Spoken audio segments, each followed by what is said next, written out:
Jesus Cristo é o maior curador que já esteve neste planeta. Todos nós, santos, sobrenaturais, yogis, nos curvamos a Ele.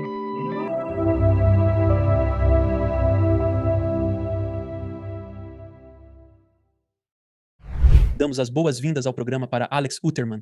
Como está, Alex? Estou ótimo, Alex. E você? Como vai? Acho que você pode ser o primeiro Alex no programa, além de mim. Não tenho certeza. Já foram mais de 200 participantes, então não consigo lembrar, mas acredito que você possa ser o primeiro.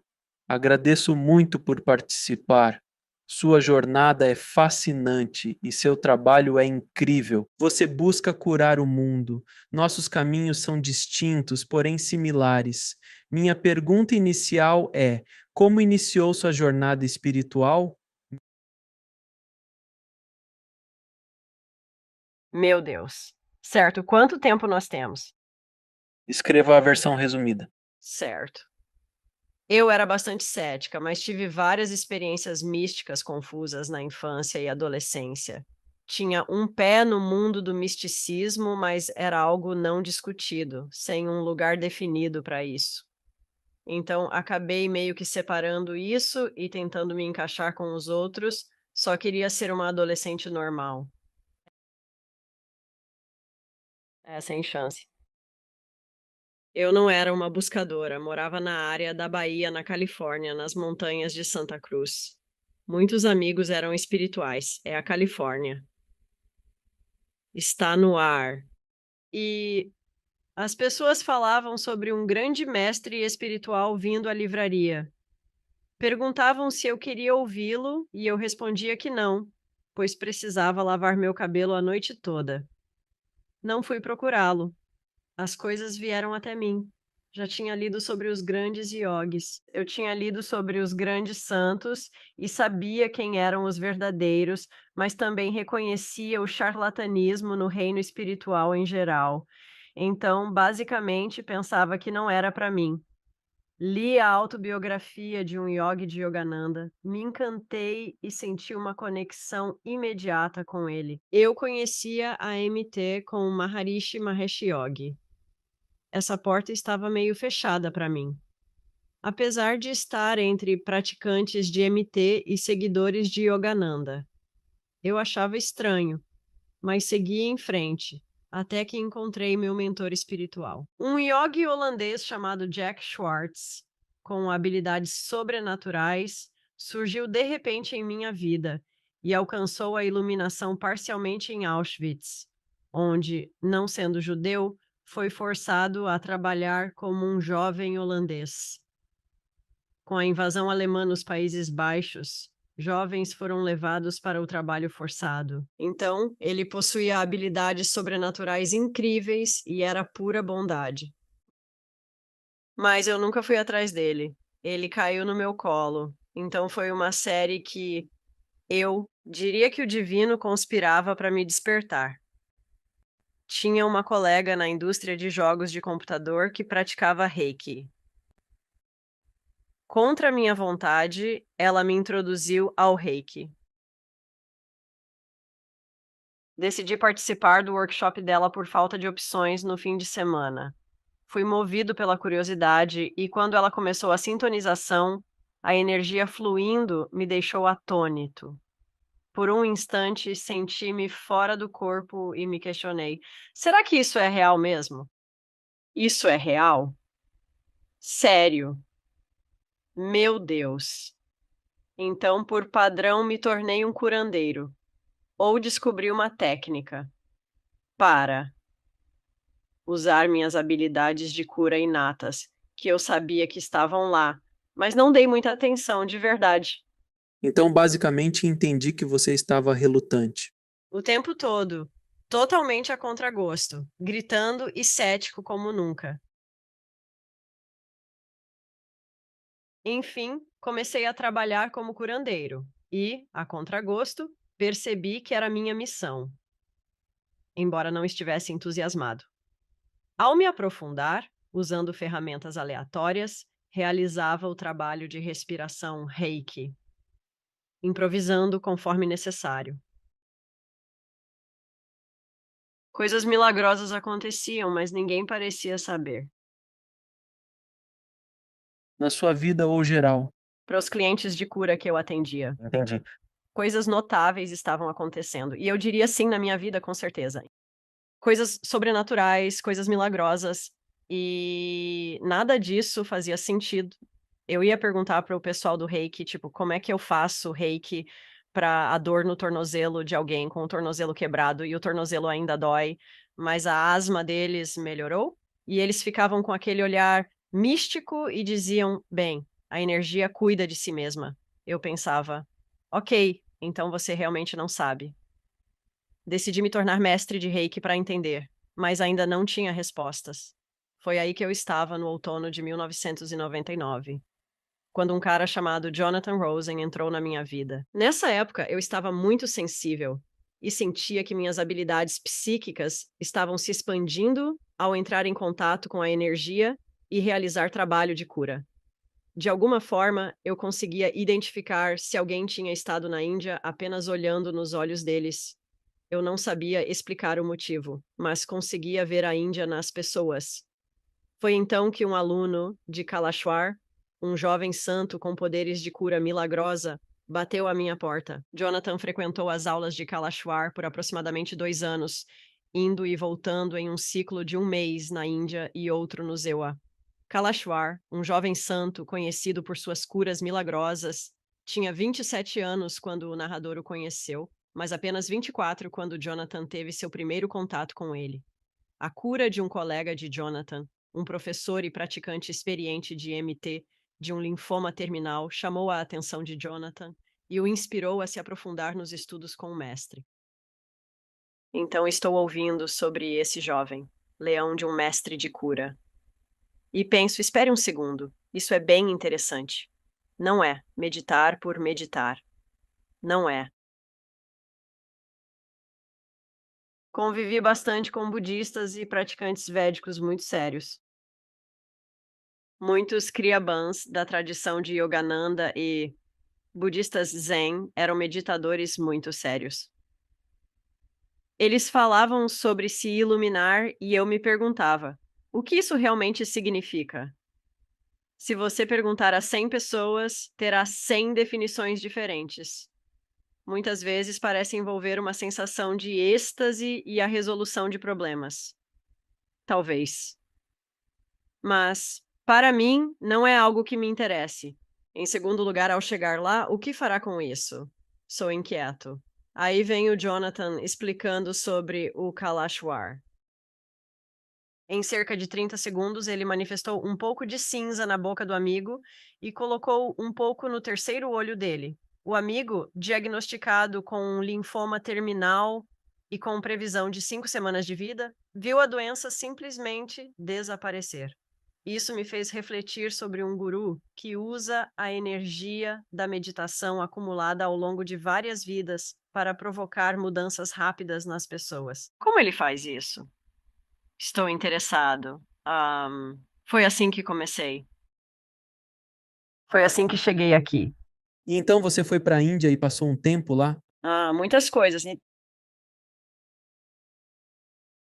Eu tenho que dizer, foi um sistema de crenças. Uma luta para mim por ser tão cético, tão profundamente cético. Você tinha histórico religioso? Não, de jeito nenhum. Eu fui criado por. Não diria tanto, certo. Eu diria bem cínico. Sim, muito desiludido. Entendi. Agnóstico, no máximo. Criado por um cirurgião de cidade pequena e uma enfermeira. Então, a ciência era como a lei da casa, o que é ótimo. Boa educação e tudo mais. Mas as pessoas veneradas em minha casa eram Mahatma Gandhi, Martin Luther King, Jr. e Albert Schweitzer, todos homens de grande fé e ativistas por causa dela. Minha família era assim. Nós éramos de esquerda, no sistema, defendíamos os pequenos, não importava o quê. A piada da família era que, por circunstâncias malucas, na nossa cidade pequena, acabei em uma escola católica por 8 anos, quase certo de que era o único não católico naquela escola. Ia à missa 3 vezes por semana e tive experiências místicas com Jesus, o que era perturbador, pois não sabia como lidar por não ser católico. Então, ao falar de experiências místicas, o que você quer dizer? Oh, meu Deus. Sério? Uma das primeiras tradições na escola católica era a encenação da Paixão de Cristo pelos alunos da 8ª série perto da Páscoa. Eles usavam músicas de Godspell e Jesus Christ Superstar, com um aluno segurando uma cruz, passando pela última ceia, traição no jardim, e depois a crucificação de Cristo. Isso me deixava completamente descontrolado, emocionado com a intensidade da representação, refletindo sobre a história sagrada de uma maneira profunda e tocante. Eu não diria que estava chorando, soluçando histericamente, dobrado de dor, com lágrimas saindo por todos os lados, inclusive pelo nariz, sem conseguir respirar, surtando toda vez. Eu meio que adorava e meio que era aterrorizado por isso. Não entendia por que havia essa dor estática. Colapso acontecendo toda vez que isso ocorria. E as outras crianças me olhando como se eu nem fosse católico ou cristão por causa disso. Então, foi uma loucura. E aos 12 ou 13 anos, eu já estava na escola católica desde os 7. Íamos à missa 3 vezes por semana em uma igreja católica dos anos 1800, com arquitetura francesa. Sou do interior do Missouri, região colonizada pelos franceses às margens do rio Mississippi, onde os comerciantes franceses navegavam. Tudo era de mármore branco e simplesmente deslumbrante. Eles tinham um crucifixo enorme acima da primeira fila de bancos na igreja, com Cristo exposto na cruz. Eu olhava para ele e olhava novamente, furioso. Por que fez isso? Por que fez isso? Preciso saber. Eu estava chateado, porque sabia que ele viveu historicamente, sem dúvidas. Ele permitiu que isso acontecesse consigo. Eu sabia, mas por quê? A explicação deles não convencia. Eu sabia que havia mais. Eu sabia disso. E então fiquei. Lembro-me de me deixar levar por uma fúria, de frustração, pois ele não respondia e eu sentia o poder nisso, sem entender. Eu me questionava: Jesus, por que fez isso? Por quê?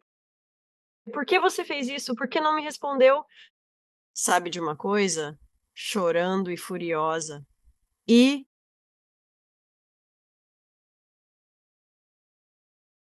então, com uns 13 anos, no segundo ano do ensino médio, eu estava adiantado na escola, cerca de 2 séries à frente em algumas coisas. Estávamos em uma aula de religião com um padre que tinha mestrado em teologia dogmática. Não fazia ideia de que ele tinha esse diploma, mas lá estávamos, aprendendo com as anotações dele sobre os 4 evangelhos principais do Novo Testamento. Foi incrível. Bom estudo. De qualquer forma, estou lá, com a Bíblia aberta em um relato após a crucificação, onde Maria Madalena vê Jesus no jardim. Sim, ela é a primeira pessoa a quem ele se mostra após a crucificação. Ela não o reconhece, confunde-o com um jardineiro. Quando ele a faz perceber, diz: Ei, sou eu. Suas próximas palavras são: Mulher, não me toque. Ainda não sou eu mesmo. Estou lendo isso e este vídeo. Toca na minha cabeça. Eu não inventei isso. Simplesmente começou a tocar. Isso. Ela foi abraçá-lo, e ele disse isso para ela. E eu estou pensando, por que não dizem que eles eram casados? Isso é tão óbvio. Como deixaram isso de fora do livro?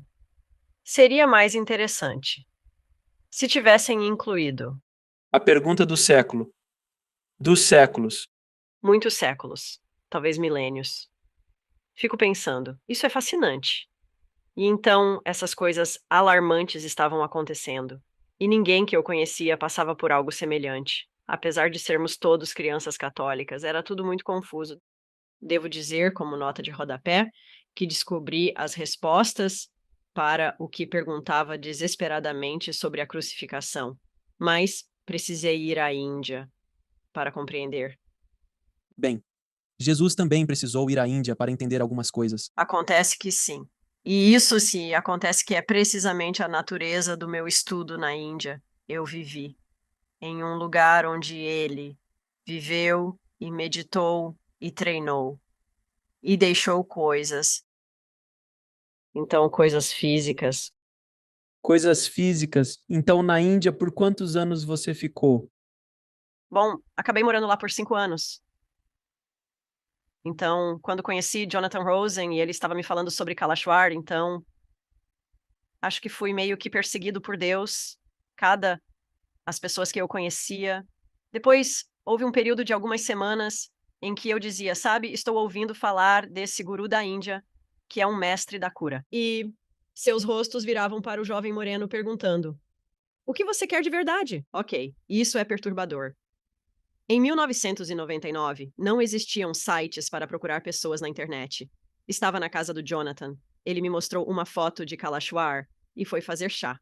Olhei para a foto e pensei: quem é você, afinal? Porque eu não vou me envolver nisso se não for, tipo, o real e o mais elevado. Sabe o que quero dizer? Eu não quero meu desprezo por todas essas coisas místicas. Era bem evidente, né? E eu fiquei tipo, tá bom, manda ver, me mostra quem você é. A imagem ganhou vida, tridimensional. É uma pessoa falando comigo e eu fiquei tipo, sério? Você me encontrou? Tem que ser.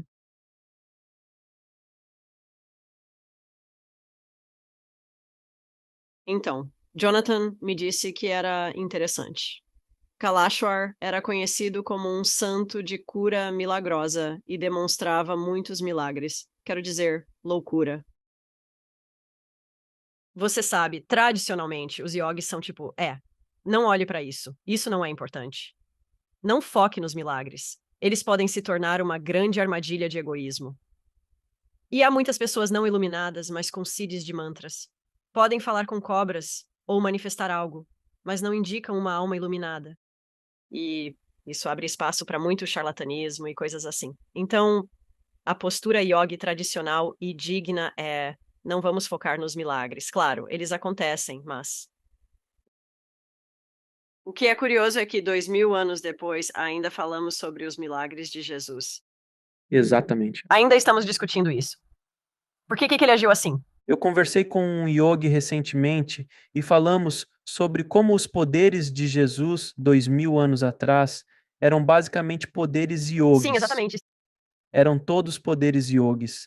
Essas são habilidades conhecidas de santos e yogis. Antes e depois de Jesus, esses poderes. É realmente fascinante, para dizer o mínimo. Sim, e ele aprendeu. Essa é a parte crucial que a humanidade está perdendo. Ele aprendeu. Bem, essa era a questão. E eu já disse isso no programa antes. É como se Jesus tivesse nascido, blá blá blá. Ele vem e começa a salvar todo mundo. O blá blá blá é a parte que eu sempre me perguntava. Eu também. Conversando com mais pessoas iluminadas e estudando por conta própria, incluindo Yogananda dos tempos recentes. Não chegaram totalmente formados. Nenhum deles chega. Alguns chegam jovens e podem se formar antes dos demais, mas ainda passam por experiências antes de sua iluminação aqui, para alcançar um certo nível. Todos fazem. Sim. Você não pode simplesmente aparecer e dizer que vai salvar todos. O mundo não funciona assim. Nesta realidade, há um nível que você precisa subir, por assim dizer. Correto, sim. Na verdade, um dos pilares é encontrar um mestre que possa abrir seus canais. Se forem extraordinários, como Jesus, Yogananda ou Mahavatar Babaji, o mestre também deve ser excepcional. Não são muitos assim. Mas eles aparecem quando há uma alma que precisa, Babaji aparecerá. Ou Yogananda, ou Jesus, aparecerá para ajudar no caminho, seja na meditação. Seja de qualquer forma, eles sempre surgem sem dúvida. É realmente fascinante estudar essas figuras e dialogar com yogis sobre esses temas profundos. Agora, você está na Índia, aprendendo sobre cura e explorando os mistérios desses mestres espirituais. Quero dizer, é difícil responder, mas qual foi a maior lição que você aprendeu na Índia? Bem, eu quero preceder isso com duas coisas que ocorreram antes de eu chegar à Índia. Quando Jonathan estava me contando sobre Kalashwar, eu estava completamente focada no jogo do guru. Uma das coisas que achei difícil de aceitar foi a posição de Kalashwar. O Swami Kaleshwar admitiu ter habilidades sobrenaturais conquistadas com muito esforço. Ele disse que sim, eu tenho habilidades sobrenaturais. Isso é verdade. Eu trabalhei muito duro para ganhar essas. Se estiver pronto para se dedicar, ensinarei tudo o que sei. O mundo carece de mestres espirituais excepcionais para enfrentar a dor e o sofrimento deste planeta, em um nível elevado. Ele não queria devotos. Não desejava centenas de milhares de pessoas se agarrando a ele, mas isso acabou acontecendo. Ele não era para as massas. Visitou os Eiewa, a Alemanha, o Japão e alguns outros países. Ele selecionava as almas específicas que desejava. Ele os atraía para a Índia. A metáfora da pesca se mantém. E lá o verdadeiro trabalho começaria. Quando ouvia isso, parte da minha alma se empolgava, porque minha alma já sabia: ei, você pode ser um mestre. O resto de mim, meu sistema de crenças era totalmente contra, por diversas razões, desde profunda indignidade até, não, só existe um. Poucos mestres no mundo. Quem é esse novato, jovem santo de 27 anos que chegou para revolucionar tudo? Então foi um obstáculo a superar. E, sendo o divino o que é, Jonathan me diz que ele está vindo para os Sainiuar em algumas semanas. Você quer conhecê-lo? Sim. O que acha? Claro, claro. Eu o conheci pela primeira vez, Kalashwar, no outono de 1999, em Seattle. Foi na área de retirada de bagagens do Kitak, o que foi engraçado. E logo de cara, quero dizer, já o conhecia sutilmente, por algumas semanas, antes de nos encontrarmos pessoalmente. Então foi tipo, esse é o seu físico. Certo. Mas eu já o conhecia internamente e eu sabia que aquele contrato estava assinado, feito, selado, entregue, o que, como eu disse, foi perturbador para mim, porque não tinha tanta certeza se concordava. Deixe-me fazer uma pergunta que sempre me intriga. Dos mestres que você conheceu até hoje, há uma energia que eles emanam, que é intoxicante para as pessoas, que as pessoas simplesmente querem ficar ao redor deles. Elas só querem ficar ali o dia todo ao redor deles.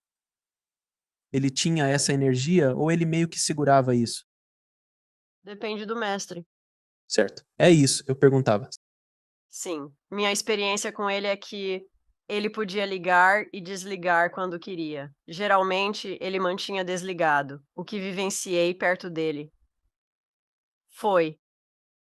Ele era surpreendentemente intenso, incrivelmente intenso, como se tivessem colocado um tigre vivo na sala. Magro, mais baixo que eu, com 1,66 m. Sua energia preenchia a sala. Ele era super relaxado, informal e brincalhão. E não restava dúvida sobre quem comandava ali. Impressionante. Lembro de olhar para ele e pensar, tipo, isso é real? Com um brilho intenso, quase translúcido. Ele é sólido? Físico? Ah, sim, claro, ele é. Interessante. Nó, dele sim. Acredito que ao estar próximo de um ser de tamanha magnitude se vislumbrasse o que realmente são, Ficaria tão atônito que não conseguiria interagir. A vibração é tão alta. Cérebros. Sim, bem. O fator intimidação seria tipo, oh, meu Deus, tipo, não sou digno. Precisam disfarçar para interagir. Conheci no Zirier e vi coisas extraordinárias lá. E um dos pontos que ele faria. Algumas coisas, como os milagres que ele realizava, eram comparadas a chocolates para crianças. Ele explicava que, para captar a atenção delas, era preciso começar com algo atrativo, como um pedaço de chocolate. Dessa forma, ele conseguia envolvê-las por alguns minutos, assim como fazia com os CDs e outras maravilhas que realizava. Foram feitos para prender a atenção por mais de 5 minutos, dando energia para despertar a alma.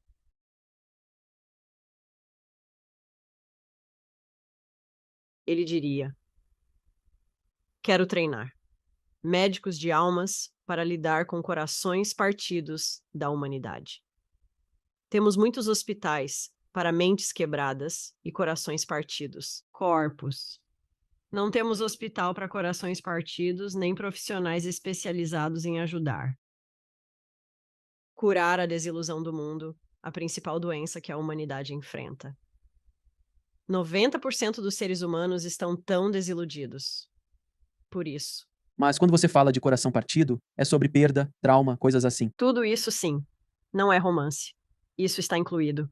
Mas quem cresce em zona de guerra, perde família abusiva. Traição. Nos negócios, na amizade. Desilusão com Deus. Eu tive uma vida difícil. Como você pôde fazer isso comigo? Traição com figuras religiosas ou professores, certo? Meu Deus. Eu dei tudo de mim para eles, e eles se revelaram charlatões que fugiram com o dinheiro de todo mundo e estamos ferrados. Como isso pode acontecer? É de partir o coração todas essas coisas. Assim como cada ser humano é único, somos como flocos de neve, sem duplicatas. A forma como lidamos com dor, trauma, desilusão e outros sentimentos é levemente distinta. Se você é um médico nesse nível, assim como um clínico, precisa conhecer a variedade de condições e os medicamentos adequados. Da mesma forma, um médico da alma deve compreender todo o espectro do sofrimento humano e as abordagens para lidar com isso. Esse foi o meu treinamento em. Qual foi a maior lição na Índia? Qual foi a maior lição que você aprendeu com ele? Que qualquer pessoa que queira trabalhar duro pode aprender as mesmas habilidades e demonstrar o mais alto nível de cura, que é, eu acho, a cura da alma, neste planeta e ajudar a limpar a bagunça do sofrimento. Acho que isso é o mais alto que posso dizer. Então você quer me dizer que é exatamente o que Jesus diz? Tudo o que posso. Todas essas obras que você fará será em maior. Se olhar o hebraico e o aramaico para obras, né, são milagres. Ele não disse para ser bonzinho. Ele é específico em sua língua nativa.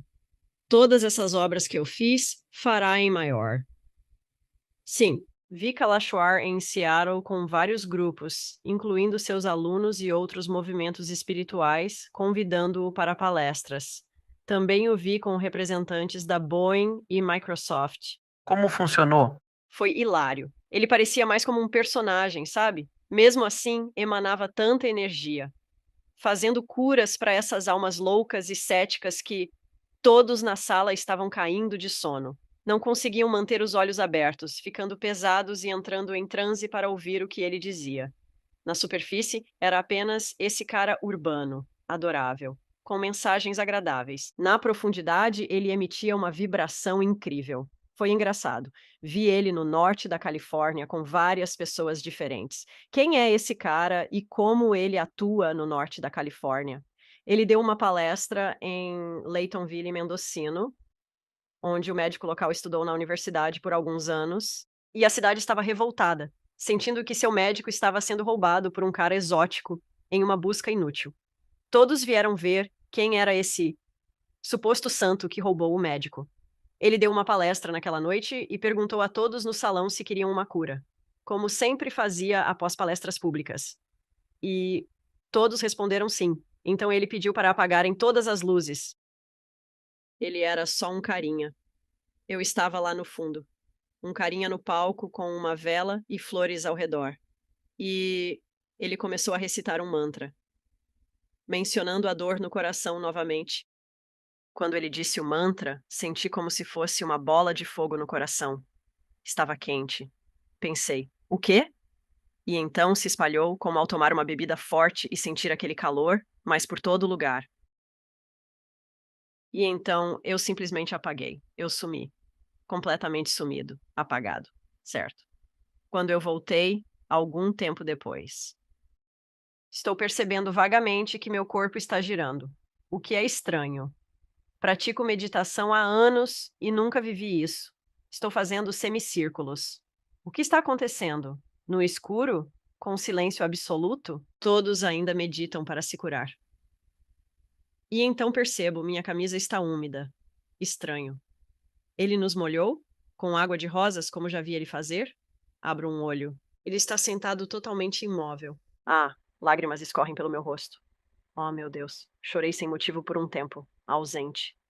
Mas o suficiente para. Minha camisa está molhada. Fico tipo, o quê? E então percebo e ouço as pessoas ao meu redor no escuro, dizendo. E eu fico tipo, meu Deus. Com um mantra, atingiu 400 pessoas no coração.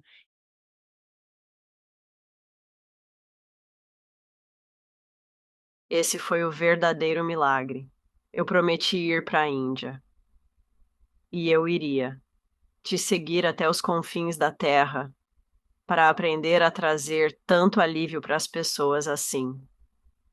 Isso pareceu selar tudo para mim. E então, em pouco mais de um mês, eu estava em um avião para a Índia, em dezembro de 1999 pela primeira vez. E foi aí que as luvas foram tiradas. Tipo, eu vi ele manifestar objetos do nada. Vi ele manifestar cinzas das pontas dos dedos. Vi ele cobrir um grupo de cantores com cinzas sem que percebessem. Era como se nevasse sobre eles. Eles nem sabiam, estavam tão absortos. Eu sabia que ele curava doenças graves e já ouvi transmitir energia como se fosse as origens da criação. Já tinha presenciado muito, inclusive na Índia. Uau! A escala. Meu Deus. Uau. Eu meio que sinto que devo contar o que rolou no Natal de 1999. Claro, por favor. É louco. Eu te aviso. Então, a Índia foi um choque pra mim. O último lugar no mundo que eu queria ir. Então, claro, estou em um avião para a Índia em meados de dezembro de 1999 para o Natal. Programa de Natal no sul da Índia. Ok. Então, convergimos para o ashram dele, que fica no meio do nada. É um lugar chamado Penaconda. Penaconda é uma vila pequena, com cerca de 30 mil pessoas, ou talvez tipo 3 horas e meia a nordeste de Bangalore. Cidade grande, centro de alta tecnologia e tudo mais. Ok, então estamos lá no meio do nada. É um ashram meio construído nesse ponto. Quero dizer, ele tinha 27 anos, estava tipo construindo prédios. Ele é meio garoto. Ele era totalmente um garoto. Um nível. Sim, um garoto completo. E então, meu Deus, infinita. Alma antiga presente. Sentava e conversava com ele, seus conselhos para uma jovem como eu. Eram como os de uma avó de 90 anos. Eu pensava, uau, quem está falando agora? Como você sabe tanto? Pois é. Éramos tipo 150 pessoas de todo o mundo, da América, da Alemanha e do Japão, principalmente, com tipo alguns austríacos e outros países europeus, mas a maioria americanos e alemães. Muito interessante. Desfazer kármico, sabe? E ele está dando uma palestra. Meu Deus.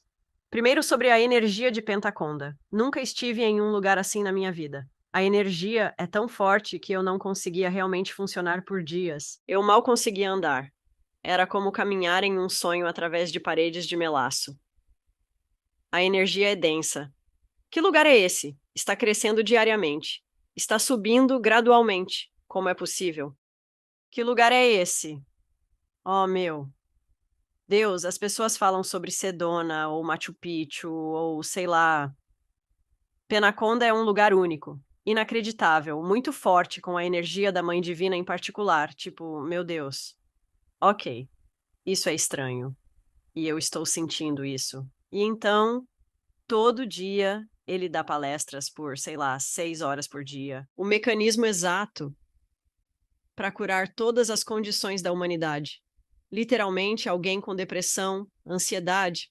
Aqui está o mantra, a fórmula, a maneira de atrair a energia da Mãe Divina para ajudar quem sofre assim. Se afetado por magia negra, aqui está como ajudar.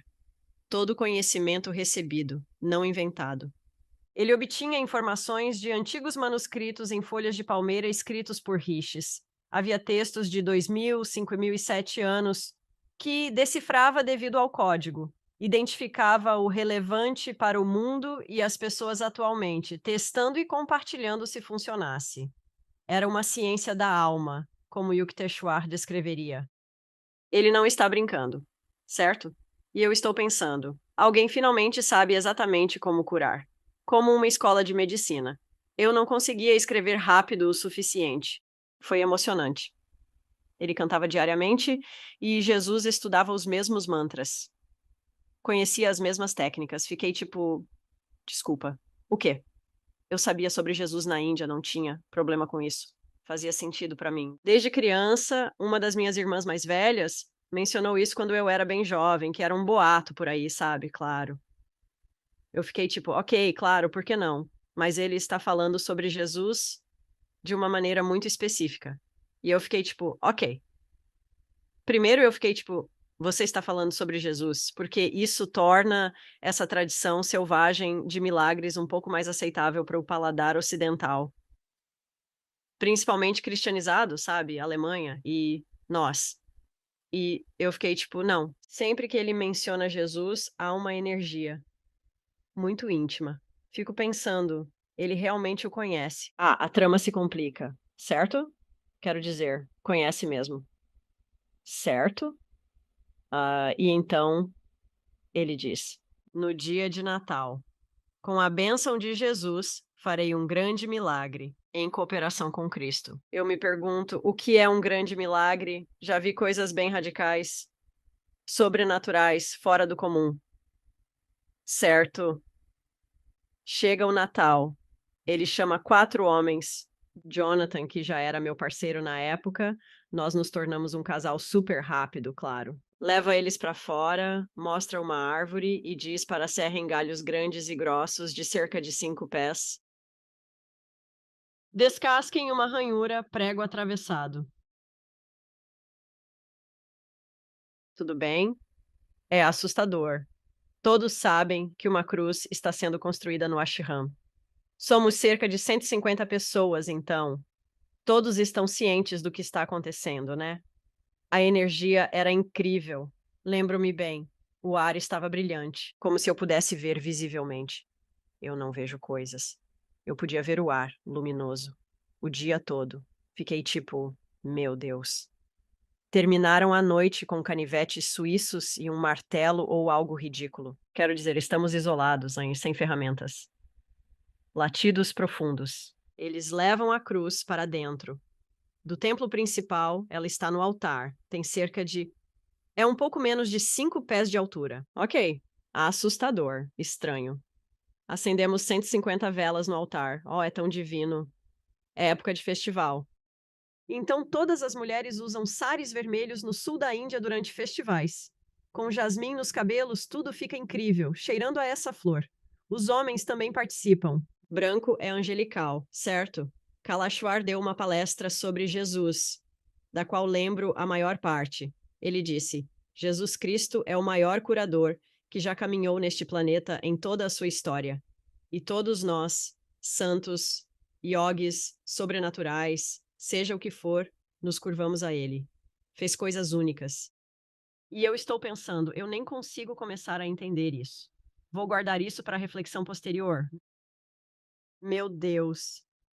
Depois disso, ele leva os 4 homens e a cruz para fora do prédio.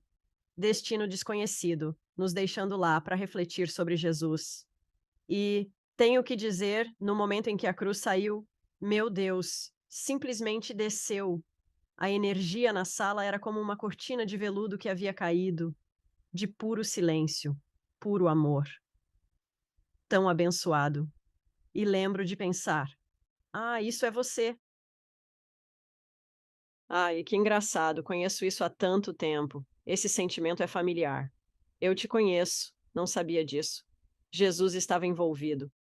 Depois de uns 25 minutos, talvez até 45, não sei ao certo, estamos meditando há um tempo.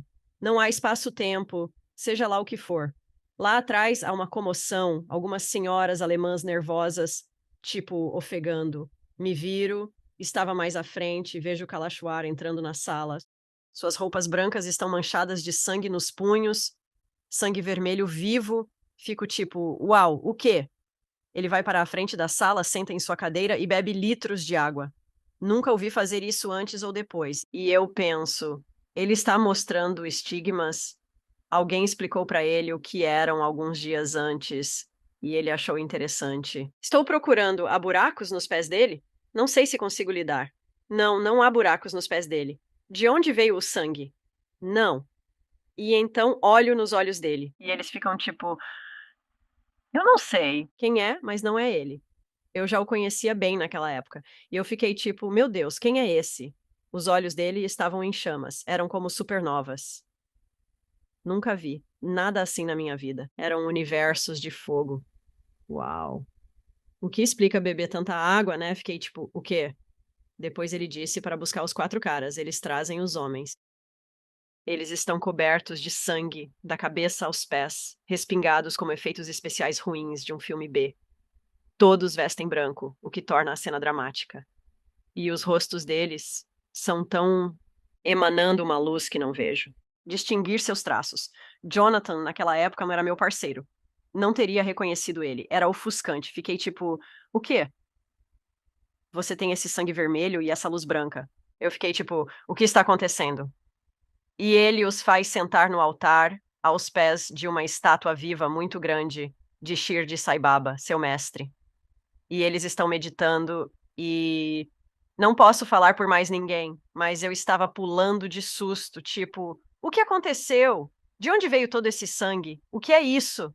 E eu percebo, enquanto estamos sentados olhando para esses 4 caras ensanguentados, emanando toda essa luz que estamos recebendo, a energia que eles estão transmitindo do que acabou de acontecer, simplesmente olhando para eles. Ok. E então, finalmente, depois de uma eternidade, Kalashpar diz: ok, pessoal, contem o que aconteceu. Então, eles levaram a cruz para um subterrâneo, tipo um porão. Ele chamou de Caverna de Shiva, onde havia uma sala quadrada com piso de ardósia, uma lâmpada, escadas precárias descendo para o subsolo e bastante grande, quero dizer, grande, antigo. Shivalingam de pedra está lá. Ok, Shivalingam de 2000 anos. E ele os fez segurar por falta de base. Foi quando ele pediu a Jonathan, que era bem forte, para sentar no chão de pernas cruzadas, segurar a cruz entre as pernas e com os braços, sem soltar para não cair. Durante o processo, um segurava uma viga transversal, outro segurava outra viga, e um terceiro tocava o antigo Shivalinga. Kalishwar começou a recitar mantras suavemente. Todos ficaram surpresos, pois nunca tinham ouvido esses mantras. Essa tradição é rica em mantras. Ninguém conhecia esses mantras. Ele começou a bater palmas. Foi aí que o sangue começou a sair do coração da cruz. Simplesmente brota. Jonathan disse: está pingando no meu rosto. Pingo, pingo, está entrando no olho dele, na boca dele. Oh, meu Deus. O que é isso, então? É como uma torneira. É como um riacho. Jonathan disse que era como uma mangueira de incêndio. De repente, começa a jorrar sangue por toda a parte, explicando por que estavam todos ensanguentados. Jonathan, um TM, meditador, praticante e professor, por 30 anos, dedicava no mínimo 3 horas diárias à meditação. Nunca faltou um dia. Ele frequentava os programas de 18 meses na casa suíça com Maharishi. Esse cara era um yogi forte, uma verdadeira alma yogi. Ele disse que a energia me preencheu em 2 segundos, não consegui segurar. Achei que ia explodir. Oh, meu Deus. E então veio um pensamento, não o dele, que disse: envie. Ele disse que todas as pessoas que conheceu em sua vida passaram por sua terceira visão, recebendo energia e bênçãos para suas necessidades. Ele via sangue jorrando e muitas pessoas em sua visão indo até organizações quando não havia mais indivíduos. Como consultor de gestão para empresas Fortune 105, universidades e hospitais, abençoava a todos com o necessário. Comparou esse ato a uma mangueira de amor incondicional que não aceita resistência. Oh, meu Deus. E então foram chamados. Foi isso que aconteceu. Kalishwar olha para Jonathan e diz: Ei, Jonathan, já sentiu ao segurar a cruz? Virou pessoa? Jonathan disse: Bem, Swami, você está me perguntando se eu senti que Jesus estava lá? Sim, tenho certeza de que Jesus estava lá. Senti a madeira se transformar em carne? Não, Kalashwar disse. Por 20 segundos ele estava lá fisicamente. Jonathan, sendo Jonathan, disse: Mas, Swami, eu sou um judeu do Brooklyn. Realmente não sei muito sobre Jesus. Respeito-o como mestre, mas não me sinto conectado. Por que estou envolvido nisso? Kalashwar ri e diz: Espere, apenas espere um pouco mais, meu amigo. E então somos enviados em pequenos grupos de 10 a 15 pessoas para vivenciar e ver com nossos próprios olhos. E a instrução era: toque o sangue. Estou no último grupo. Já se passou cerca de 1 hora desde que tudo aconteceu. Suponho 150 pessoas em grupos de 10. Vai demorar um pouco. Enquanto saímos correndo do templo, ouvimos Kalashwar dizer: Diga às pessoas para se apressarem. Não posso manter este canal aberto por muito tempo. Mais tempo ou começarei a sangrar. Cara, estamos quase correndo escada abaixo. Chegamos lá, descemos. Esse aí. Caverna de Shiva abaixo. Grupo à frente. Lembro de pensar, ative sua mente de jornalista e registre cada detalhe, porque você nunca vai querer esquecer. A cena.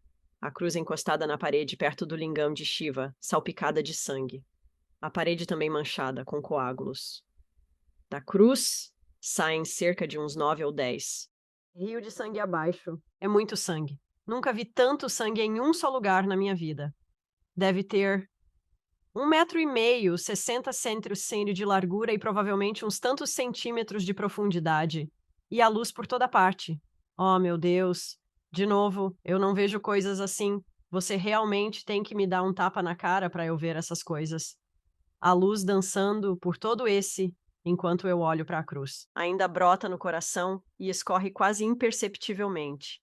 Penso, oh meu Deus, isso ainda está ativo. O grupo à frente está de mãos e joelhos no rio de sangue. Faz sentido. Tocar o sangue, né? A absoluta santidade na sala. Indescritível. E eu sei, sem saber como eu sei, que este é o sangue de Jesus Cristo. Como isso é possível? Eu não saberia te dizer, mas não tenho a menor dúvida. Então o grupo à nossa frente se levanta e sai. E agora é a nossa vez de nos ajoelharmos e colocarmos as mãos nisso. Destravar. Como eu cheguei aqui? Quem sou eu para isso? Tocar o sangue de uma alma santa e divina assim é uma das maiores transmissões que você pode receber na vida. Carregamos muito do nosso karma e da essência da nossa alma no sangue, daí derramar o sangue pela humanidade, Cordeiro de Deus e assim por diante. Porque ele teve que derramar sangue na cruz e tudo mais. Eu fico assim, conectar-se a Cristo assim. Ok, ele nos disse para colocar as mãos, então eu apenas faço isso. E é sangue, seca, fica pegajoso, certo? Naquela noite, um colega desce para limpar com baldes e toalhas. Imagina torcer tudo, despejar nos baldes no jardim? Enquanto ele esfrega, olha para cima e vê Jesus na frente dele. Ele disse que o estranho era parecer tão normal. E assim, a noite toda, meu amigo não consegue dormir. Ele está apenas tremendo. Como você faria? Alguém faria com a magnitude de uma alma divina como essa. Pessoas com doenças graves, problemas crônicos, tocaram aquele sangue, curados naquela noite, pronto, acabado. Mais tarde, Kaleshwar disse que precisavam queimar qualquer uma das roupas salpicadas pelo. Homens presentes, incluindo a cruz, ele ordenou. Coloquem na minha fogueira, queimem. Todos terão as cinzas dela. Ele alertou sobre o sangue poderoso. Se usado de forma errada, causaria caos. Jamais permitam. Não. O cara esperto não confiava nos alunos. E então queimaram a cruz. Pegamos a cinza, que ainda uso para curar pessoas. No dia seguinte, estávamos com Kalishwar sob uma árvore. Ele parecia uma criança de 5 anos. Ele é tão alegre, relaxado e risonho. Não consigo reconciliar esse cara com o personagem de olhos ardentes que vi na noite anterior. E ele diz, tipo, e daí? Sentado em um balanço de bengala pendurado em uma árvore. Por que farei uma cruz sangrar no Natal? Isso é um pouco estranho, não é?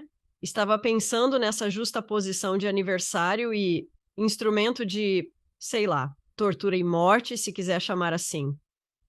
Um colega alemão meu disse sem hesitar: nenhum bebê vem ao mundo sem sangue. Não. Kalashwar concordou. Isso foi no Natal de 1999. Em uma semana, será a virada do milênio para 2000. Nos últimos 2000 anos, a presença e a energia de Jesus neste planeta estiveram em segundo plano, dormentes. Ao entrarmos no novo milênio, sua energia se manifestará com intensidade. A verdade sobre sua vida e experiências na Índia será revelada à humanidade, incluindo os detalhes dos milagres de cura e da iluminação que ele alcançou. Estamos abrindo essa porta agora, com esta cruz sangrando. Bastante poderoso. Eu mal consigo te dizer, né, estar na primeira fila disso no meio da Índia rural. Vindo como eu de um contexto cético. Sim, nunca mais cético, claro. Essa é uma história incrível. E sua jornada foi interessante, para dizer o mínimo. Sem brincadeira, meu Deus. Se as pessoas estão assistindo a este vídeo, esta entrevista ou esta conversa, a energia das imagens no fundo é bastante forte. Um pouco pela energia dos santos pendurados na parede atrás de você. Foi uma conversa bem interessante, para dizer o mínimo. Tem algo que você menciona e não sei quanto tempo levará para explicar. O chakra do útero sagrado. Passamos a maior parte desta conversa falando sobre sua jornada. Eu gostaria de abordar um aspecto de cura, uma prática que você realiza no mundo atual. Poderia compartilhar sobre o útero sagrado e o chakra correspondente? Posso dizer que estudei por 5 anos esse nível de doutorado em cura milagrosa e espiritualidade com Swami Kalashwar, o que nos permitiu experimentar a Mãe Divina como Mahakali diretamente, como se a encontrássemos pessoalmente. Para comandar e desbloquear a energia dos milagres, precisamos saber quem é nossa verdadeira mãe, de onde nossa alma realmente veio. Da mesma forma que toda criança humana tem o direito de conhecer sua mãe humana, sua mãe biológica, nós, como almas, temos o direito de saber quem é a Mãe Divina, e não intelectualmente, e não em uma visão ou alucinação, mas de olhos abertos, vendo uma forma sólida da Mãe. Precisamos conhecer o útero onde fomos criados. Então, isso aconteceu. E ao longo do caminho, ele deu um sistema. Ele ensinou vários sistemas de energia milagrosa, de aprender diferentes aspectos de como nossa criação opera, tipo, realmente nos detalhes. Se você gosta desse termo e como entender isso como um desdobramento da energia da Mãe Divina e de Shiva e do seu, digamos, romance que cria toda essa criação. Todos nós fomos instruídos nisso. E então, ele trouxe essa coisa chamada chakra do útero sagrado em 2006. É uma tecnologia de 7.000 anos. De um daqueles antigos manuscritos escritos em folhas de palmeiras secas. E é tudo sobre essa incrível porta. Para nosso entendimento e potencial como almas neste planeta chamado útero sagrado, presente em todos, homens e mulheres. Geralmente não abordado em livros sobre chakras e definições. Sim, muitas vezes ignorado, localizado de diversas maneiras. É interessante. Existe um chakra atrás de todos os chakras, mais ou menos onde está o útero físico de uma mulher. Também faz parte da nossa alma e dos homens. Através do chakra do útero, cada pessoa tem uma faísca da grande luz. Pode-se dizer que essa faísca se conecta à grande luz, à grande fonte da mãe, através do chakra do útero. Então, as mulheres passam por ele diretamente, pois o têm fisicalizado, que é como criamos a vida. Podemos conceber uma criança. Até podemos fazer isso sem um homem como a Mãe Maria ou a forma como Ram foi criado em uma cerimônia de fogo, pelo chakra do útero.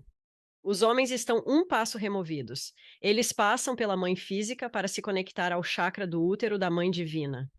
Em nosso relacionamento com a mãe cósmica, todas as habilidades milagrosas estão lá. Todo o entendimento da criação está presente. Tudo o que ela pode fazer, nós também podemos. Mas isso se torna confuso e distorcido porque se encaixa bem nos ensinamentos de Yogananda. O chakra do útero é, talvez, o corpo causal, onde todos os karmas são armazenados vida após vida, e de onde eles vêm ao longo da vida. Imagine uma criança pequena com uma doença terminal. Ela não gerou karma nesta vida. Por que ela passa por isso? Por que isso ocorre? Vidas passadas causando dor e sofrimento a outros. Tudo se juntou, através do chakra do útero, expelido nesta vida como uma grande dívida kármica a ser paga com juros. Ponto crucial. Conhece a tecnologia do santo chakra do útero. Boas chances de cura nessa situação. Você pode reverter isso. Kalashwar diria que 4 em 5 pacientes com câncer podem ser curados. Vimos isso muito. Terminal, horrível, última tentativa. O quinto não. A mãe não permitirá. Karma é o que é. Eles têm que vivenciá-lo, mas, ao conhecer o chakra do útero e desenvolvê-lo através da prática, é um sistema de meditação que envolve desenho. Existe um yantra específico para o chakra do útero. Há toda uma tecnologia e sistema em torno disso. É tão milagroso. E os efeitos em cadeia são gigantescos. Ao praticar esse sistema, certas habilidades de cura começam a ser desbloqueadas. Além disso, estamos limpando nossa própria folha de balanço kármica louca no processo de fazer essas meditações, esses mantras e a tecnologia do yantra. Kalashmar também diria, e isso se relaciona com Jesus e sua mãe. É muito interessante. Ele diria que os 2 chakras do útero mais fortes que nosso planeta já viu são o de Maria e o de Jesus. E o que sabemos de alguns manuscritos. No sul da Índia, Jesus deixou um legado. A Mãe Maria possuía canais divinos extraordinários. Ela não era uma jovem inocente de 15 anos atingida por um anjo e que de repente teve um bebê. Ela era como Kali, meditando por milhões de vidas para alcançar aquela existência. Enquanto carregava Cristo em seu ventre, ela já ensinava a ele todas as camadas da criação. Assim, ao nascer, ele era extraordinário, mas ainda precisava de um guru físico para abrir seus canais, levando-o à Índia, como sabemos dos anos perdidos. Ela foi sua primeira mentora.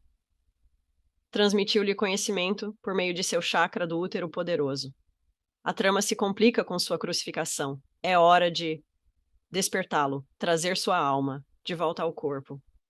Ela é quem realiza isso. Através dela, fisicalizada, divina. Linha direta para a capacidade da Mãe Divina. Chakra do útero. O que faz muito sentido, mecanicamente de todas as formas. Então, há uma técnica sobre como ativá-lo, como entendê-lo, todas essas coisas. Sim, ensino. Eu diria que sim. Ele nos deu muitos sistemas ao longo dos anos, dezenas de sistemas com mantras e yantras e diferentes maneiras de abordar a energia de cura, e diferentes tipos de especialidades desses sistemas de cura. Eu ensino todos eles. Mas o chakra do útero é um tipo de sistema de cura central. Incrível. É realmente poderoso para a autocura de traumas e desilusões. Ceticismo, etc. e usar essa energia para curar outras pessoas de forma poderosa no nível fundamental conhecido como chakra do útero. Ele já passou por aqui? Ah, sim, ele partiu em 2012. Os Olhos de Março. Tinha 39 anos. Ele era um homem jovem. Era jovem ao partir. Sim, sim. Fiquei surpreso que ele durou tanto, para ser sincero. Desde 1999, ele falava sobre encontrar a saída. Não queria estar no corpo, odiava isso. Ele afirmava que seria mais poderoso ao atingir o samadhi, fora do corpo. Preciso vir fisicamente, suportar, conectar vocês a certas coisas e partir. Ele acreditava que seria mais rápido. Por que ele escolheu descer então? Ah, é o dever dele. Ele não pode escapar disso. Ele tem que ir. Ele teve que descer. Tem que ir? Sim. Alex, essa conversa foi fascinante. E sei que podemos continuar por mais 4 ou 5 horas. Sem dúvida, sem questionar. Vou te fazer algumas perguntas. Eu faço a todos os meus convidados. Qual é a sua definição de viver bem? Ah, dedicar-me a ajudar os outros e contribuir ao máximo. Qual é a sua missão nisso? Como define Deus? Como defino Deus? Sim, Deus. Gerar, operar, destruir. Puro amor por trás disso. Mas gerar, operar, destruir os ciclos da energia. Das coisas tomando forma, das coisas deixando a forma, das coisas surgindo, das coisas se dissolvendo. Constantemente. Em constante movimento. Não é estático. Qual é o propósito final da vida? Serviço aos outros. Onde as pessoas podem aprender? Sobre você e o trabalho que está fazendo. Em vários lugares, a porta de entrada é minha. Organização, a Igreja Universal da Cozinha do Baba. Ótima marca, ótima história. Mas as iniciais, o acrônimo é ucbk.org e tudo está lá. Ainda faço ensinamentos ao vivo e há muitos pré-gravados de todos os sistemas Kalashwar, incluindo o chakra do útero sagrado. As pessoas podem aprender com isso. Nos últimos anos, tenho um programa de 1 ano de maestria com um pequeno grupo de alunos, com quem trabalho de forma íntima, imersiva e direta para capacitá-los a lidar com essa energia, realizar curas milagrosas e ensinar sistemas básicos. Esse é o foco principal do meu trabalho atualmente. Além disso, realizamos satsangs ao vivo todas as quintas-feiras via Zoom, que são gravados para audição posterior. Também praticamos Kalashwar. Ao formar mestres, buscamos aqueles capazes de dominar os 5 elementos da natureza: terra, fogo, céu, água e ar. Namah Shivaya. O treinamento nesses elementos é profundo e místico. Usamos o fogo em todas as luas cheias e novas para homas de fogo, como os chefes ali atrás de você, fazendo seu belo Homa de fogo ou Agnihotra. Realizamos homas de fogo poderosos, transmitidos ao vivo, com participação global. Nossa audiência é significativa e a energia desses homas de fogo é impressionante. Realizamos muitos deles. Sabemos que podemos ajudar a espalhar a informação de cura. O conhecimento é exato, sabe? Exatamente o que Jesus estudou na Índia. Exatamente. Temos o mesmo material de origem, os antigos livros de folhas de palmeira daqueles rishis, e estamos passando por eles sistematicamente. Kalashwar saberia: eu quero criar as gerações de Jesus neste planeta, gerações de almas que possam lidar com a energia dos milagres no mesmo nível que Cristo fez, literalmente dando vida a todas essas obras que eu fiz, você fará e mais. Kalashwar diria que ele disse isso aos seus alunos, não diria? Mas quando? Ciclo de 2000 anos. Estamos nele, começa agora. E tem alguma mensagem final para o público? Eu acho que todos deveriam experimentar a energia divina por si mesmos, diretamente em nossas vidas. Ler sobre isso é uma coisa. Meditar é uma coisa. experimentar o dinamismo de Deus em movimento, através de milagres, energia, através de curas, através de servir nesse nível. Ter uma vivência direta e concreta de Deus. Todos nós temos esse direito de nascimento. E eu acho, meu desejo, minha esperança é que qualquer pessoa interessada em enfrentando isso diretamente, você pode sentar fora de uma piscina e ler um livro sobre natação, mas não vai aprender a nadar, certo? Você pula na água? Você pode molhar o dedo na água e ter uma ideia, mas ainda não sabe nadar. Meu desejo é que mais pessoas se interessem em aprender a nadar nessas ondas divinas e ensinar outros. Esse é meu desejo para a humanidade. E, se não for possível, que todos sejam abençoados e felizes. Alex, obrigado pela conversa incrível e pelo trabalho que você está fazendo. Eu realmente aprecio você. Obrigado novamente. De volta para você, Alex. Espelho. Obrigado por assistir. Clique em um dos vídeos abaixo para continuar sua jornada e não se esqueça de se inscrever.